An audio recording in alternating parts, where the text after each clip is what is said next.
ನಮಸ್ಕಾರ. ಇದು ಸುದ್ದಿ ವಿಶ್ಲೇಷಣೆ. ನಾನು ಶಶಿಧರ್ ಭಟ್. ಇದು ನನ್ನ ಡಿಜಿಟಲ್ ವಾಹಿನಿ ಸುದ್ದಿ ಟಿವಿ. ಅದು 90ರ ದಶಕದ ಮಧ್ಯಭಾಗ. ಒಡಿಸ್ಸಾದಲ್ಲಿ ವಿದ್ಯಾರ್ಥಿಗಳು ರಸ್ತೆಗೆ ಇಳಿದಿರ್ತಾರೆ. ಯಾಕೆಂದ್ರೆ ಅಲ್ಲಿ ಪೇಪರ್ ಲೀಕ್ ಆಗಿರುತ್ತೆ. ಅದಕ್ಕಾಗಿ ಹೋರಾಟ ನಡೆಸ್ತಾ ಇದ್ದವರು ABVP ಅವರು, ಅಖಿಲ ಭಾರತ ವಿದ್ಯಾರ್ಥಿ ಪರಿಷತ್. ಅದರ ನಾಯಕತ್ವ ವಹಿಸಿದವರು ಯಾರೋ, ಆ ನಾಯಕತ್ವ ವಹಿಸಿದ ವ್ಯಕ್ತಿ ಏನಿದ್ದಾರೆ ಅವರು ಹೋರಾಟಕ್ಕೆ ಇಳಿದಾಗ ಅಲ್ಲಿ ಲಾಠಿ ಚಾರ್ಜ್ ಕೂಡ ಆಗುತ್ತೆ. ಅವರು ಅದನ್ನ ತೀವ್ರವಾಗಿ ಖಂಡಿಸ್ತಾರೆ. ವಿದ್ಯಾರ್ಥಿಗಳ ಮೇಲೆ ದಬ್ಬಾಳಿಕೆ ಅಂತೇಳಿ ಅದು ಭಾರಿ ಸುದ್ದಿಯನ್ನ ಉಂಟು ಮಾಡುತ್ತೆ. ಆವಾಗ ಆ ವ್ಯಕ್ತಿ ಯಾರು? ಆ ವ್ಯಕ್ತಿ ಇವತ್ತು ಏನು ಜಂಜಿ ಚಳವಳಿ ನಡೀತಾ ಇದೆ, ವಿದ್ಯಾರ್ಥಿಗಳು ಬೀದಿಗಳಿದ್ದಾರೆ, ಅದರ ಕೇಂದ್ರ ಬಿಂದು ಅಂದ್ರೆ ಒಡಿಸ್ಸಾದಲ್ಲಿ ವಿದ್ಯಾರ್ಥಿಗಳ ಮೇಲೆ ಲಾಠಿ ಚಾರ್ಜ್ ಆಗಿರುವುದಕ್ಕೆ ಪ್ರತಿಭಟಿಸಿದವರು ಈಗ ಅವರೇ ಈ ಲಾಠಿ ಚಾರ್ಜ್ಗೆ ಮೂಲ ಕಾರಣ ಆಗಿದ್ದಾರೆ. ಇದನ್ನು ವೈರುಧ್ಯ ಅಂತಿರೋ ಇನ್ನೊಂದು, ಅವ್ರು ಬೇರೆ ಯಾರೋ ಅಲ್ಲ, ದೇವೇಂದ್ರ ಪ್ರಧಾನ್ ಅವರು. ಸೊ ಅವರು ಒಡಿಸ್ಸಾದವರು. ಇವತ್ತು ಇಡೀ ಬೆಳವಣಿಗೆ ಏನಿದೆ ಅವರ ಸುತ್ತ ನಡೀತಾ ಇದೆ. ಬಹಳ ಮುಖ್ಯವಾದ ಪ್ರಶ್ನೆ, ಮೋದಿ ಪ್ರಧಾನ್ ಅವರ ರಾಜೀನಾಮೆಯನ್ನ ಪಡ್ಕೋತಾರ? ಅಂದ್ರೆ ಪ್ರಧಾನ್ ಅವರ ರಾಜೀನಾಮೆ ಪಡೆಯುವ ಶಕ್ತಿ ಮೋದಿ ಅಮಿತ್ ಶಾ ಆಗಿದೆ ಅಥವಾ ಅದನ್ನ ಅವರು ಮೀರಿದವರ? ಈ ಬಹಳ ಮುಖ್ಯವಾದ ಪ್ರಶ್ನೆಯ ಬಗ್ಗೆ ನಾನು ವಿವರಿಸ್ತೀನಿ. ಯಾಕೆ, ಏನು ಆಗುತ್ತಾ ಇಲ್ವಾ? ಅದಕ್ಕೂ ಮೊದಲು ಸ್ವಲ್ಪ ಪ್ರಧಾನ್ ಅವರ ಬಗ್ಗೆ ತಾವು ತಿಳ್ಕೊಳ್ಳೋದು ಬಹಳ ಮುಖ್ಯವಾದ್ದು ಅಂತ ನನಗೆ ಅನ್ಸುತ್ತೆ. ದೇವೇಂದ್ರ ಪ್ರಧಾನ್ ಅವರು, ಅವರ ಜನನ 1941ರಲ್ಲಿ ಹುಟ್ಟಿದ್ದು. ಅವರು ಈಗಿನ ಒಡಿಶಾ ಏನಿದೆ ಅದರ ಅಂಗುಲ್ ಜಿಲ್ಲೆಯ ತಲಚೇರ್ನಲ್ಲಿ ಅವರು ಹುಟ್ಟಿದ್ದು. ಶಿಕ್ಷಣ ಅವರು ವಿಜ್ಞಾನ ವಿಭಾಗದಲ್ಲಿ ಪದವಿ ಪಡೆದಿತ್ತು. ವೃತ್ತಿ ಏನಿದೆ ಸಾರ್ವಜನಿಕ ಜೀವನಕ್ಕೆ ಪ್ರವೇಶಿಸುವ ಮೊದಲು ಅವರು ಸಮಾಜಮುಖಿ ಚಟುವಟಿಕೆಯಲ್ಲೂ ತೊಡೆದುಕೊಂಡವರು. ಸೊ ಆದರೆ ಮೊದಲಿಂದ ಅವರು ರಾಷ್ಟ್ರೀಯ ಸ್ವಯಂ ಸೇವಕ ಸಂಘ ಮತ್ತು ABVPಯಲ್ಲಿ ತಮ್ಮ ಸಾರ್ವಜನಿಕ ಬದುಕನ್ನ ಪ್ರಾರಂಭ ಮಾಡಿದ್ರು. RSS ನಿಂದಲೇ ಪ್ರಾರಂಭ ಆದದ್ದು. ಅದರಿಂದ ಈಗಲೂ ನೋಡಿದ್ರೆ ನೀವು ಅವರು ಹಳೆಯ ಚಡ್ಡಿ ಹಾಕಿಕೊಂಡಂತ ಫೋಟೋಗಳನ್ನ ನೋಡ್ಬೋದು. ತಲೆ ಮೇಲೆ ಕಪ್ಪು ಟೊಪ್ಪಿ, ಚಡ್ಡಿ, ಕೈಯಲ್ಲಿ ಲಾಠಿ. ಆ ಚಿತ್ರ ಏನಿದೆ ಅದು ದೇವೇಂದ್ರ ಪ್ರಧಾನ್ ಅವರ ಮೂಲ ಚಿತ್ರ. ಈ ದೇವರಲ್ಲಿ ಮೂಲ ಇರುತ್ತೆ ಗೊತ್ತಾ ನಿಮ್ಗೆ, ಹಾಗೆ ಅದು ಮೂಲ ಚಿತ್ರ. ಸೊ ಅವರು ABVP ಅವಧಿಯಲ್ಲಿ ಅವರು ಬಹುಮಟ್ಟಿಗೆ ವಿದ್ಯಾರ್ಥಿ ಸಂಘಟನೆ ವಿಸ್ತರಣೆಯಲ್ಲಿ ಪ್ರಮುಖ ಪಾತ್ರ ವಹಿಸಿದರು. ಕಾಲೇಜುಗಳಲ್ಲಿ ರಾಷ್ಟ್ರೀಯತೆ, ಶಿಕ್ಷಣ ಸುಧಾರಣೆ ಮತ್ತು ವಿದ್ಯಾರ್ಥಿ ಹಕ್ಕುಗಳ ಕುರಿತು ಚಳವಳಿಯನ್ನು ಸಂಘಟಿಸಿದರು. ವಿದ್ಯಾರ್ಥಿಗಳ ಹಕ್ಕಿಗೆ ಚಳವಳಿ ಸಂಘಟಿಸಿದವರು ಇವತ್ತು ವಿದ್ಯಾರ್ಥಿಗಳ ಹಕ್ಕಿಗೆ ಯಾವುದೇ ಪ್ರತಿಕ್ರಿಯೆಯನ್ನು ನೀಡದೆ ಮೌನಿ ಬಾಬಾ ಆದದ್ದು. ಸೊ ಅವರು ಒಡಿಶಾದ ಹಲವು ಜಿಲ್ಲೆಗಳಲ್ಲಿ ABVPಯನ್ನ ಸಂಘಟಿಸಿದ್ರು. ಹಾಗೇನೆ ನಂತರ ಜನಸಂಘ ಹಾಗೂ BJP ಸಂಘಟನೆ ನಿರ್ಮಾಣಕ್ಕೆ ಅವರು ಕಾರ್ಯಕರ್ತರನ್ನ ಸಿದ್ಧಪಡಿಸುವ ಪ್ರಮುಖ ಕೆಲಸವನ್ನು ಅವರು ಮಾಡಿದ್ರು. ಸೊ ಅವರ ಹೋರಾಟಗಳು ಹೆಚ್ಚಾಗಿ ಸಂಘಟನೆ, ನಿರ್ಮಾಣ, ವಿದ್ಯಾರ್ಥಿ ನಾಯಕತ್ವ ಬೆಳೆಸೋದು ಮತ್ತು ಸೈದ್ಧಾಂತಿಕ ರಾಜಕಾರಣದ ಮೇಲೆ ಅದು ಕೇಂದ್ರೀಕೃತವಾದದ್ದು. ಅಂದ್ರೆ ಅವರ ಬದುಕೇನಿದೆ, ಮೊದಲ ಬದುಕಿನಲ್ಲಿ ಸಂಪೂರ್ಣವಾಗಿ ವಿದ್ಯಾರ್ಥಿಗಳ ಭವಿಷ್ಯ, ಅವರ ಬದುಕು, ಅದರ ಜೊತೆ ಒಳಗಾದವರೇನೆ ಇವತ್ತು ವಿದ್ಯಾರ್ಥಿಗಳ ಭವಿಷ್ಯ ಕತ್ತಲೆಗೆ ಹೋದಂತ ಸಂದರ್ಭದಲ್ಲಿ ರಿಯಾಕ್ಟ್ ಮಾಡದೇ ಇರು. ಸೊ ಅಂದ್ರೆ ಅವರ ಸಿದ್ಧಾಂತಕ್ಕೂ ನಡವಳಿಕೆಗೂ ಸಂಬಂಧ ಇದೆಯಾ ಅನ್ನುವ ಬಹಳ ಮುಖ್ಯವಾದ ಪ್ರಶ್ನೆಯನ್ನ ನಾವು ಕೇಳಬೇಕಾಗಿದೆ. ಸೊ ಅವರು ಭಾರತೀಯ ಜನಸಂಘದಲ್ಲಿ ಇದ್ದವರು, ಆ ಕಾಲದಿಂದ ಸಕ್ರಿಯರಾದರು. 1980ರಲ್ಲಿ ಅವರು BJP ಸ್ಥಾಪನೆಯಾದ ಮೇಲೆ ಪಕ್ಷದ ಸಂಘಟನೆಯನ್ನ ಅವರು ವಿಸ್ತರಣೆ ಮಾಡಿದ್ರು. ಗ್ರಾಮೀಣ ಪ್ರದೇಶಗಳಲ್ಲೂ ಅವರು BJPಯನ್ನ ಬಲಪಡಿಸುವ ಕೆಲಸವನ್ನು ಮಾಡಿದ್ರು. ಒಡಿಶಾದಲ್ಲಿ BJP ಆರಂಭಿಕ ಬೆಳವಣಿಗೆಯಲ್ಲಿ ಪ್ರಮುಖ ಪಾತ್ರವನ್ನು ವಹಿಸಿದವರು ಪ್ರಧಾನ್ ಅವರು. ಸೊ ಅದಕ್ಕೆ ಕರ್ನಾಟಕದ ಕನೆಕ್ಷನ್ ನಿಮ್ಗೊಂದು ಹೇಳ್ಬಿಡ್ತೀನಿ, ಬಹಳ ಜನ ಗೊತ್ತಿದೆಯಲ್ಲ ಗೊತ್ತಿಲ್ಲ. ಅವರು ಕರ್ನಾಟಕದ ಉಸ್ತುವಾರಿಯ ಕೆಲಸ ಮಾಡಿದ್ದಾರೆ. ಯಾವಾಗ ಯಡಿಯೂರಪ್ಪ ಮತ್ತು ಅನಂತ್ ಕುಮಾರ್ ನಡುವೆ ಸೀರಿಯಸ್ ಆದ ಭಿನ್ನಾಭಿಪ್ರಾಯಗಳು ಬಂದಾಗ ಮಧ್ಯ ಇದ್ದವರು ಅದನ್ನ ಸರಿಪಡಿಸೋದಕ್ಕೆ ಅದನ್ನು ನಿರ್ವಹಿಸೋದಕ್ಕೆ ಇದ್ದವರು ಇದೇ ದೇವೇಂದ್ರ ಪ್ರಧಾನ್ ಅವರು. ಅದರಿಂದ ಕರ್ನಾಟಕ ಜೊತೆಗೂ ಅವ್ರಿಗೆ ಬಹಳ ಸಂಪರ್ಕ ಇದೆ. ಯಾಕಂದ್ರೆ ಈತ ಮೂಲಭೂತವಾಗಿ ಸಂಘಟನೆಯ ವ್ಯಕ್ತಿ ಅಂತ. ಅವರು ಅಟಲ್ ಬಿಹಾರಿ ವಾಜಪೇಯಿ ಏನಿದ್ದಾರೆ ಅವರ ನೇತೃತ್ವದ ಅವಧಿಯಲ್ಲಿ ರಾಷ್ಟ್ರ ರಾಜಕಾರಣಕ್ಕೆ ಪ್ರವೇಶ ಮಾಡಿದ್ರು ಅನ್ನೋದು ಕುತೂಹಲಕರವಾದ. ಸೊ ಇವರ ಮೇಲೆ ವಾಜಪೇಯಿ ಪ್ರಭಾವ ಬೀರಿದ್ರೆ ಅಥವಾ ವಾಜಪೇಯಿ ಮೇಲೆ ಇವರ ಪ್ರಭಾವ ಬೀರಿದ್ರೆ ಗೊತ್ತಿಲ್ಲ. ಸೊ ಇವರು ನೋಡಿ, ಸುದೀರ್ಘವಾದ ಅವರ ರಾಜಕೀಯ ಬದುಕೇನಿದೆ, ಬದುಕಿನಲ್ಲಿ ಅವರು 98ರಲ್ಲಿ ಲೋಕಸಭೆಗೆ ಆಯ್ಕೆ ಆಗ್ತಾರೆ. ದೇವಗಢ ಕ್ಷೇತ್ರದಿಂದ 97ರಲ್ಲಿ ಪುನರಾಯ್ಕೆ ಆಗ್ತಾರೆ. ಅಟಲ್ ಬಿಹಾರಿ ವಾಜಪೇಯಿ ಸರ್ಕಾರದಲ್ಲಿ ಸಾರಿಗೆ ಮತ್ತು ಹೆದ್ದಾರಿ ಇಲಾಖೆ ಸಚಿವರಾಗಿರ್ತಾರೆ, ಕೃಷಿ ಇಲಾಖೆ ಸಚಿವರಾಗಿರ್ತಾರೆ.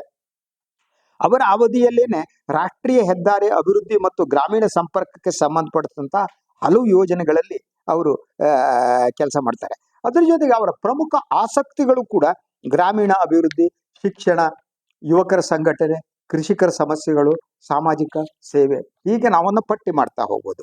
ಬಿಜೆಪಿಯಲ್ಲಿ ಅವರ ಕೊಡುಗೆ ಏನು ಅನ್ನೋದು, ಯಾಕೆಂದ್ರೆ ನಾವು ಇದನ್ನೆಲ್ಲ ನಾನು ಹೇಳ್ತಾ ಇರೋದು ಅವರ ರಾಜೀನಾಮೆ ಪಡೆಯೋದಕ್ಕೆ ಸಾಧ್ಯ ಇದೆಯಾ ಇಲ್ವಾ, ಮೋದಿಯವರು ಪಡಿತಾರಾ ಇಲ್ವಾ, ದಟ್ಸ್ ದ ಥಿಂಗ್. ಸೊ ಅವರ ಪ್ರಮುಖ ಕೊಡುಗೆಗಳೇನಿದೆ, ಅವರು ಒಡಿಸ್ಸಾದಲ್ಲಿ ಬಿಜೆಪಿ ಸಂಘಟನೆ ಮಾಡಿದ್ದು, ಕಾರ್ಯಕರ್ತರನ್ನ ಬೆಳೆಸಿದ್ದು, RSS ಹಿನ್ನೆಲೆಯ ಯುವಕರನ್ನ ಕರೆತಂದಿದ್ದು, ಪಕ್ಷದ ವಿಸ್ತರಣೆಗೆ ಜಿಲ್ಲಾವಾರು ಬಲಿಷ್ಠ ಸಂಘಟನೆಗಳನ್ನ ರೂಪಿಸಿದ್ದು ಅಂತ. ಸೊ ಇವರು ಇಡೀ ಅವರ ರಾಜಕೀಯ ಬದುಕಿನ ಇನ್ನೂ ಕೆಲವು ವಿವರಗಳನ್ನು ಕೊಡ್ಬೋದು. ಈಗ ಅದು ಅಗತ್ಯ ಇಲ್ಲ. ಈಗ ಅಗತ್ಯ ಇರೋದೇನು ಅಂತಂದ್ರೆ, ಒಂದು, ಅವರ ರಾಜೀನಾಮೆ ಪಡೆಯುವುದು ಸುಲಭ ಅಲ್ಲ. ಆಸ್ ಆಫ್ ನೌ ಅವರ ರಾಜೀನಾಮೆ ಪಡೆಯುವ ಶಕ್ತಿ ಮೋದಿ, ಅಮಿತ್ ಶಾ ಕೂಡ ಇಲ್ಲ. ಯಾಕಂದ್ರೆ ಅದಕ್ಕೆ ಮೊದಲ ಕಾರಣ ಅವರು RSS ಜೊತೆ ಇಟ್ಟುಕೊಂಡಂತ ಸಂಪರ್ಕ, ದಟ್ ದ ಫಸ್ಟ್ ಥಿಂಗ್.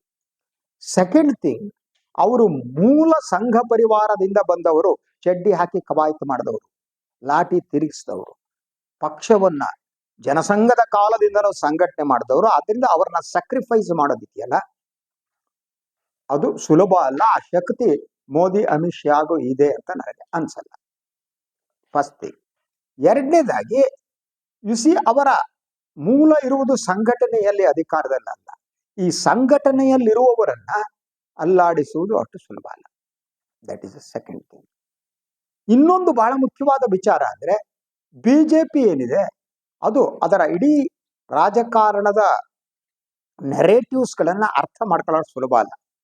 ಎಂದೂ ಕೂಡ ಬೇರೆಯವರ ಒತ್ತಡಕ್ಕೆ ಮಣಿದು ಅವರು ಯಾರದೇ ರಾಜೀನಾಮೆಯನ್ನು ಪಡೆಯಲ್ಲ. ಸೊ 2015 ಹೊತ್ತಿಗೆನೆ ಯಾವುದೋ ಒಂದು ರಾಜೀನಾಮೆ ಪ್ರಶ್ನೆ ಬಂದಾಗ ರಾಜನಾಥ್ ಸಿಂಗ್ ಇದೇ ಮಾತನ್ನ ಹೇಳ್ತಾರೆ. ಪ್ರತಿಪಕ್ಷಗಳು ಒತ್ತಾಯ ಮಾಡುವಂತ ರಾಜೀನಾಮೆ ಪಡೆಯುವುದಕ್ಕೆ ನಾವು UPA ಅಲ್ಲ, ಅಂದ್ರೆ ಕಾಂಗ್ರೆಸ್ ನೇತೃತ್ವದ ನಮ್ಮದು ಒಕ್ಕೂಟ ಅಲ್ಲ, ನಮ್ಮದು ಬಿಜೆಪಿ ಒಕ್ಕೂಟ. ನಾವು ಪ್ರತಿಪಕ್ಷಗಳಿಗೆ ಮನ್ನಣೆ ಕೊಡಲ್ಲ, ಅವ್ರ ಒತ್ತಡ ಎಷ್ಟೇ ಹಾಕಿ ನಾವು ರಾಜೀನಾಮೆ ಪಡೆಯಲ್ಲ. ಸೊ ಆದ್ರಿಂದ ಈಗಲೂ ಕೂಡ ಅವರು ರಾಜೀನಾಮೆಯನ್ನು ಪಡೆಯಲ್ಲ. ಇದಕ್ಕೊಂದು ವಯಾಮೀಡಿಯಾ ಏನ್ ಮಾಡಬೇಕು ಅನ್ನೋದಕ್ಕೆ ಆಲೋಚನೆ ಮಾಡಬಹುದು. ಆ ದಾರಿಗಳನ್ನ ಈಗಲೇ ನೀವು ಗಮನಿಸಿರಬಹುದು. ಮೋದಿಯವರು ಈಗ ಫಾಸ್ಟ್ ಟ್ರ್ಯಾಕ್ ಇದನ್ನು ಮಾಡ್ತೀವಿ, ಲೀಕ್ಗಳ ಸಂಬಂಧಪಟ್ಟ, ಅಂದ್ರೆ ವಾಟ್ ಡಸ್ ಇಟ್ ಮೀನ್ ಅಂದ್ರೆ ಈ ಪೇಪರ್ ಲೀಕ್ ಆಗುವುದು ಇನ್ನೂ ಮುಂದುವರಿಯುತ್ತೆ ಅಂತ, ಅದನ್ನು ನಿಲ್ಲಿಸ್ತೀವಿ ಅಂತಲ್ಲ. ಈಗ ಆಗಿದ್ದಕ್ಕೇನಯ್ಯ ಅಂತಂದ್ರೆ ನಾವು ಮುಂದೆ ಹೀಗೆ ಮಾಡ್ತೀವಿ ಅಂತ. ಈ ಬಹಳ ಮುಖ್ಯವಾಗಿ ಬಿಜೆಪಿಯ ಕೇಂದ್ರ ಹಾಗೇನೆ, ಅವರು ವರ್ತಮಾನದ ಬಗ್ಗೆ ಮಾತನಾಡಲ್ಲ, ಭೂತಕಾಲವನ್ನ ಬಳಸಿಕೊಂಡು ಭವಿಷ್ಯದ ದೊಡ್ಡ ಕನಸನ್ನ ಬಿತ್ತಿ ತಲೆ ಮೇಲೆ ಚಪ್ಪಡಿಕಲ್ಲಿ ಎಳಿತಾರೆ. ಸೊ ಈ ಮೋದಿ ಇವತ್ತು ಹೇಳಿದ್ದು ಅದೇ, ನಾವು ಫಾಸ್ಟ್ ಟ್ರ್ಯಾಕ್ ಇದನ್ನು ಮಾಡ್ತೀವಿ, ಒಬ್ಬರನ್ನು ಬಿಡಲ್ಲ. ಅದ್ರ ಜೊತೆಗೆ ಇನ್ನೊಂದು ಮೋದಿ ಅವರ ಆಡಿದ ಕೇಳಿರ್ಬೋದು, ಈ ಪೇಪರ್ ಲೀಕ್ ಆಗಿರುವುದು ದೊಡ್ಡ ಪಾಪ ಅಂತ. ಭಾರತೀಯ ಸಂಸ್ಕೃತಿಯಲ್ಲಿ ಪಾಪ ಮತ್ತು ಪುಣ್ಯದ ಕಲ್ಪನೆ ಇದೆಯಲ್ಲ, ಅದು ನಿಮ್ಮನ್ನ ಜವಾಬ್ದಾರಿಯಿಂದ ಮುಕ್ತಗೊಳಿಸುತ್ತೆ. ಅಂದ್ರೆ ನೀವು ಪಾಪ ಪುಣ್ಯದಲ್ಲಿ ನಂಬ್ತೀರಿ ಅಂದ್ರೆ ನೀವು ಪಾಪವನ್ನ ಪುಣ್ಯವನ್ನ ದೇವರಿಗೆ ಬಿಟ್ಟಿರ್ತೀರಿ, ನೀವಿಲ್ಲ ಅಯೋಗ್ಯರು. ಸೊ ಮೋದಿಯ ಮೊದಲ ರಿಯಾಕ್ಷನ್ ಇದೆಯಲ್ಲ, ಇದು ಪಾಪ ಅನ್ನುವುದೇನೆ ಅವರು ತಮ್ಮ ಜವಾಬ್ದಾರಿಯಿಂದ ತಪ್ಪಿಸಿಕೊಳ್ಳಲು ಇಟ್ಟ ಮೊದಲ ಹೆಜ್ಜೆ. ಪಾಪ ಇದು, ಪಾಪ ಪಾಪ ಆದ್ರೆ ಪ್ರಾಯಶ್ಚಿತ ಅಲ್ವಾ? ಇದು ಪಾಪ ಅಂದ್ರೆ ಪ್ರಾಯಶ್ಚಿತ ಮಾಡ್ರಿ ಯಾರು? ದೇವರು, ಗಾಡ್. ನೀನೇನ್ ಮಾಡ್ತೀಯ? ನಾನು ಪಂಚಾಯತ್ರಿಗೆ ಮುಚ್ಚಿಕೊಂಡು ಕೂತ್ಕೊತೀನಿ. ಸೊ ಮೊದಲಿಂದನೂ ಇದನ್ನ ಪಾಪ ಪುಣ್ಯದ ದೃಷ್ಟಿಯಲ್ಲಿ ನೋಡುವ ಮೂಲಕ ಇಡೀ ಈ ಪ್ರಕರಣ ಏನೇ ಇದನ್ನ ಮುಚ್ಚುವ, ಇದರ ಮೇಲೆ ಇದನ್ನ ಸಮಾಧಿ ಮಾಡುವ, ಚಪ್ಪಡಿ ಕಲ್ಲು ಎಳೆಯುವ ಕೆಲಸ ಪ್ರಾರಂಭ ಆಗುತ್ತವ. ಈಗ ಅದರ ಎರಡನೇ ಹಂತವಾಗಿ ಈಗ ಹೇಳ್ತಾ ಇರೋದು ಫಾಸ್ಟ್ ಟ್ರ್ಯಾಕ್ ಕೋರ್ಟ್ಗಳನ್ನ ಮಾಡ್ತೀವಿ, ಯಾವ ಕಾರಣಕ್ಕೂ ನಾವು ಬಿಡಲ್ಲ ಅಂತ. ಬಿಜೆಪಿಯ ದಟ್ ನೆರವೇರಿಸ್ಕೊಳ್ಳಿ. ಇವತ್ತು ಇನ್ನೊಬ್ಬರ ರಿಯಾಕ್ಷನ್ ಅನ್ನ ನೀವು ನೋಡಬಹುದು. ದುಬೆ ಅಂತಿದೆ, ನಿಶಿಕಾಂತ್ ದುಬೆ ಅಂತ, ಮೋದಿಗೆ ಹತ್ರ ಆದವರು. ಇವತ್ತು ಅವ್ರು ಇನ್ನೊಂದು ರಿಯಾಕ್ಟ್ ಮಾಡಿದ್ದಾರೆ. ಏನ್ ಗೊತ್ತಾ, ವಿದ್ಯಾರ್ಥಿಗಳು ಈ ಚಳವಳಿಯನ್ನ ಯಾಕೆ ಮಾಡ್ತಿದಾರಂತೆ ಅಂತ ಅಂದ್ರೆ ಅವರ ಅಪ್ಪ ಅಮ್ಮನಿಗೆ ಕನ್ವಿನ್ಸ್ ಮಾಡೋದಕ್ಕೆ. ಏನ್ ಕನ್ವಿನ್ಸ್ ಮಾಡೋದಕ್ಕೆ? ನೋಡಿ, ಪೇಪರ್ ಲೀಕ್ ಅದು ಇದು ಆಗುತ್ತೆ, ಆದ್ರಿಂದ ನನಗೆ ಮಾರ್ಕ್ಸ್ ಬಂದಿಲ್ಲ ಅಷ್ಟೇನೆ. ಅಂದ್ರೆ ತಾವು ಓದದಿರುವುದನ್ನ, ತಾವು ಉತ್ತೀರ್ಣನಾಗದಿರುವುದನ್ನ ಪೇಪರ್ ಲೀಕ್ ಮೇಲೆ ಹಾಕಿ ಮಕ್ಕಳು ಅದನ್ನು ತಪ್ಪಿಸ್ಕೊಳ್ಳೋದಕ್ಕಾಗಿ ಜಂತರ್ ಮಂತರ್ಗೆ ಬಂದು ಕೂತಿದ್ದಾರೆ. ನಿಶಿಕಾಂತ್ ದುಬೆ ಇಷ್ಟಲ್ಲಿ ಅರ್ಥ ಆಯ್ತಲ್ವಾ? ಇದೆಲ್ಲವೂ ಕೂಡ ಕಣ್ಣೊರೆಸುವ ಒಂದು ಮಹಾನ್ ತಂತ್ರವನ್ನು ನಡೀತಾ ಇದೆ. ಅದರಿಂದ ಸೊ ಒಂದು ಇನ್ನೊಂದೇನಾಗುತ್ತೆ ಅಂತಂದ್ರೆ, ಒಂದು ಯಾರ ರಾಜೀನಾಮೆಯನ್ನು ಕೂಡ ಅವ್ರು ಪಡೆಯಲೇಬೇಕಾದ್ರೆ ಟೆಲ್ಲಿ ಆ ಮೂಲಕ ಪ್ರತಿಪಕ್ಷಗಳಿಗೆ ನಾವು ಮನವಿ ಅಂತ ತೋರಿಸಿಕೊಳ್ಳೋದಿಲ್ಲ ಬಿಜೆಪಿ ಕ್ಯಾರೆಕ್ಟರ್. ಅದರಿಂದ ಅವರು ರಾಜೀನಾಮೆ, ಅದರ ಜೊತೆಗೆ ಒಂದೊಮ್ಮೆ ಎಲ್ಲ ಒತ್ತಡದ ನಡುವೆ ನೀವು ರಾಜೀನಾಮೆ ಪಡೆದರೂ ಕೂಡ ಅದಕ್ಕೆ RSS ಒಪ್ಪಿಗೆ ಸಿಗಲಾರದು. RSS ಒಪ್ಪದೇನೆ ಮೋದಿ ಆಗ್ಲಿ ಅಮಿತ್ ಶಾ ಆಗ್ಲಿ ಏನು ಮಾಡಕ್ಕಾಗಲ್ಲ. RSS ಇದಕ್ಕೆ ಒಪ್ಪಲ್ಲ. ಯಾಕಂದ್ರೆ ಮೂಲಭೂತವಾಗಿ RSS ನಂತರ ಎಲ್ಲ ನೆಂಟ್ರಿ ಟೈಪ್ ಬಂದವರಾಗಿದ್ರೆ ಬೇರೆ ಪ್ರಶ್ನೆ ಆಗಿತ್ತು. ಈ ನೆಂಟ್ರಿ ಟೈಪ್ ಬಂದವರಲ್ಲ, ಮೂಲ ನಿವಾಸಿಗಳು. ಅದರಿಂದ ಮತ್ತು ಸೈದ್ಧಾಂತಿಕವಾಗಿ ಅವ್ರದ್ದು ಇನ್ನೊಂದಿದೆ, ಈ ಶಿಕ್ಷಣ ಇಲಾಖೆ ಇದೆಯಲ್ಲ ನೋಡಿ, ಅವ್ರ ಕೇಂದ್ರದಲ್ಲಿ ಶಿಕ್ಷಣ ಇಲಾಖೆಯನ್ನು ಕಟ್ಟ RSS ವಾದಿ, ಹಿಂದುತ್ವದವಾದಿ, ಇತಿಹಾಸವನ್ನ ತಿರುಚುವಂತವ್ರು. ಅಂದ್ರೆ RSS ನ ಎಜೆಂಡಾವನ್ನ ಯಾರು ಸಿಸ್ಟಮೆಟಿಕ್ ಆಗಿ ಇಂಪ್ಲಿಮೆಂಟ್ ಆಗ್ತಾರೆ, ಮಕ್ಕಳ ತಲೆಯಲ್ಲಿ ತುಂಬುತ್ತಾರೆ, ಶಿಕ್ಷಣದಲ್ಲಿ ತುಂಬುತ್ತಾರೆ, ಅವರನ್ನೇ ಅವರು ಶಿಕ್ಷಣ ಮಂತ್ರಿಗಳನ್ನು ಮಾಡೋದು. ಸೊ ಆ ಕಾರಣಕ್ಕೆ RSS ಆಯ್ಕೆ. ಅವರು RSS ದೇವೇಂದ್ರ ಪ್ರಧಾನ್ ಅವರನ್ನ ಶಿಕ್ಷಣ ಮಂತ್ರಿ ಮಾಡಿದ್ದು. ಅದು ಹೊಸ ಮತ್ತು ಶೈಕ್ಷಣಿಕ ಪಾಲಿಸಿ ಇದೆಯಲ್ಲ, ಅದ್ರ ಬಗ್ಗೆ ಇನ್ನೊಂದ್ಸಲ ಮಾತಾಡ್ತೀನಿ, ಅದರ ರೂವಾರಿ ಅವರು. ಆದ್ರಿಂದ ಅವರನ್ನ ನನಗೆ ಅನ್ನಿಸುವ ಹಾಗೆ ಬಿಜೆಪಿ ಬದಲ ಮಾಡಲ್ಲ. ನೆಕ್ಸ್ಟ್ ಏನಾಗ್ಬೋದು, ಏನೋ ಒಂದು ವಯಾ ಮೀಡಿಯಾ ಹುಡುಕೋದಕ್ಕೆ ಟ್ರೈ ಮಾಡ್ಬೋದು. ಎಲ್ಲಿವರೆಗೆ ಕಾಂಗ್ರೆಸ್ ಗಟ್ಟಿಯಾಗಿರುತ್ತೆ ಗೊತ್ತಿಲ್ಲ. ಹಾಗೇನೆ ನಮ್ಮ ವಿದ್ಯಾರ್ಥಿಗಳು, ನಮ್ಮ ಮಕ್ಕಳು, ಅವರು ಈ ಬಾರಿ ಸುಮ್ಮನಿರುವಂತೆ ಕಾಣಲ್ಲ.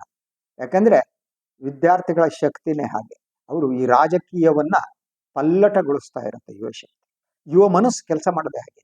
ಯುವ ಮನಸ್ಸು ಹೇಗಿರುತ್ತೆ ಅಂತಂದ್ರೆ, ಬಿಸಿ ಇರುವ ಹಳೆಯ ಇಮಾರತುಗಳನ್ನ ಉರುಳಿಸಿ ಹೊಸದನ್ನ ಕಟ್ಟುವುದಕ್ಕೆ ವಿದ್ಯಾರ್ಥಿಗಳು ಬಯಸ್ತಾ ಇರ್ತಾರೆ.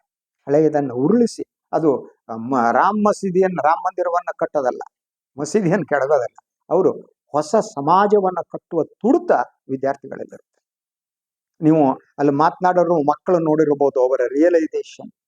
ಮೋದಿಯನ್ನ ಬಿಜೆಪಿಯನ್ನ ಬೈಬೇಕಾದ್ರೆ ಹೇಗೆ ಹಿಂದೂ ಮುಸ್ಲಿಮನ್ನ ಒಡೆಯುವ ಮೂಲಕ ಏನ್ ಮಾಡಿದ್ರು ಅನ್ನೋದ್ರ ಬಗ್ಗೆ ಬಹಳ ಪ್ರತಿಭಟನೆಗಳು ವ್ಯಕ್ತ ಆಗ್ತಿದ್ವು ಮಕ್ಕಳಲ್ಲಿ. ದಟ್ ಈಸ್ ದ ಥಿಂಕಿಂಗ್ ಅಂತ. ಆದ್ರಿಂದ ಇದೆಲ್ಲದರ ನಡುವೆ ಬಹಳ ಕುತೂಹಲಕರವಾದ್ದು ಅಂದ್ರೆ, ಈ ವಿದ್ಯಾರ್ಥಿ ಶಕ್ತಿ ಮತ್ತು ಪ್ರತಿಭಟನೆ ಇದೆಯಲ್ಲ, ಇದು ಮೋದಿ ಪ್ರಭುತ್ವದ ಮೇಲೆ ಯಾವ ಪರಿಣಾಮ ಬೀರುತ್ತೆ, RSS ಯಾವ ರೀತಿ, ಈಗ ಮೋದಿ ಅವರ ಪಾಪ್ಯುಲಾರಿಟಿ ಹೋಗುತ್ತೆ, ವಿರೋಧ ಇದ್ರೆ RSS will take some extreme ಆದ ಸ್ಟೆಪ್ ಕೂಡ ತಗೋಬಹುದು. RSS is such a thing. ಅವ್ರು ಅಂದ್ರೆ ಯಾರನ್ನ ಬಲಿ ಹಾಕೋದಕ್ಕೂ RSS ನೋಡಲ್ಲ. ಯಾಕಂದ್ರೆ ಅವರಿಗೆ ಯಾರಿಗೆ ಹೃದಯ ಅನ್ನುವುದಿಲ್ವೋ, ಹೃದಯ ತುಡಿಯಲ್ವೋ, ಅವ್ರು ಹಂಗೇನೆ. ಅವ್ರು ಯಾರನ್ನ ಬೇಕಾದ್ರೆ ತಮ್ಮ ಸ್ವಾರ್ಥಕ್ಕಾಗಿ ಫಿನಿಶ್ ಮಾಡ್ಬೋದು. ಅದರಿಂದ RSS ಏನ್ ಮಾಡುತ್ತೆ ಏನು ಗೊತ್ತಿಲ್ಲ ಅಲ್ವಾ. ಈಗ ನೋಡಿ, ಧರ್ಮೇಂದ್ರ ಪ್ರಧಾನ್ ಅವರ, ಈಗ ಮತ್ತೆ ಮೂಲ ಪ್ರಾರಂಭಕ್ಕೆ ಬರ್ತೀನಿ. ಧರ್ಮೇಂದ್ರ ಪ್ರಧಾನ್ ಅವರು ಏನು ABVP ಅಂತ ಹೇಗೆ ಅವರು ಬದುಕು ಪ್ರಾರಂಭ ಮಾಡಿದ್ರು, ಆ ABVP ಎಲ್ಲೋಯ್ತು ಇವತ್ತು ವಿದ್ಯಾರ್ಥಿಗಳನ್ನ ಇಷ್ಟು ನಡಿಬೇಕಲ್ಲ, ಎಲ್ಲೋಯ್ತು? ರಾಮ್ ಭಜನೆ ಮಾಡ್ತಿದಾರ, ಕೃಷ್ಣನ್ ಭಜನೆ ಮಾಡ್ತಿದ್ದಾರೆ, ಯಾರ ಭಜನೆ ಮಾಡ್ತಿದ್ದಾವೋ ABVP ಕಂಪನಿ ನಾಪತ್ತೆ ಆಗ್ಬಿಟ್ಟಿದ್ದಾರೆ. ಏನಾಗುತ್ತೆ ಗೊತ್ತಲ್ಲ ಇದನ್ನು. ಎಸ್, ಅದರಿಂದ ನನ್ನ ಕನ್ಕ್ಲೂಷನ್ ಅಂದ್ರೆ ಧರ್ಮೇಂದ್ರ ಪ್ರಧಾನ್ ರಾಜೀನಾಮೆ ಸುಲಭ ಅಲ್ಲ. That much I will tell you. ಇದು ಇವತ್ತಿನ ಸುದ್ದಿ ವಿಶ್ಲೇಷಣೆ. ಇನ್ನೊಂದು ವಿಚಾರ ಮತ್ತೆ ಬರ್ತೀನಿ. ನಾನು ಲೈಕ್ ಮಾಡಿ, ಸಬ್ಸ್ಕ್ರೈಬ್ ಮಾಡಿ, ಬೆಲ್ ಐಕಾನ್ ಪ್ರೆಸ್ ಮಾಡೋದಕ್ಕೆ ಮರಿಬೇಡಿ. ಹಾಗೆ ಸಾಧ್ಯ ಆದರೆ ಸಹಾಯ ಮಾಡಿ. ಸ್ವತಂತ್ರ ಪತ್ರಿಕೋದ್ಯಮವನ್ನು ಉಳಿಸಿ ನನ್ನನ್ನ ಆಶೀರ್ವದಿಸಿ. ನಮಸ್ಕಾರ.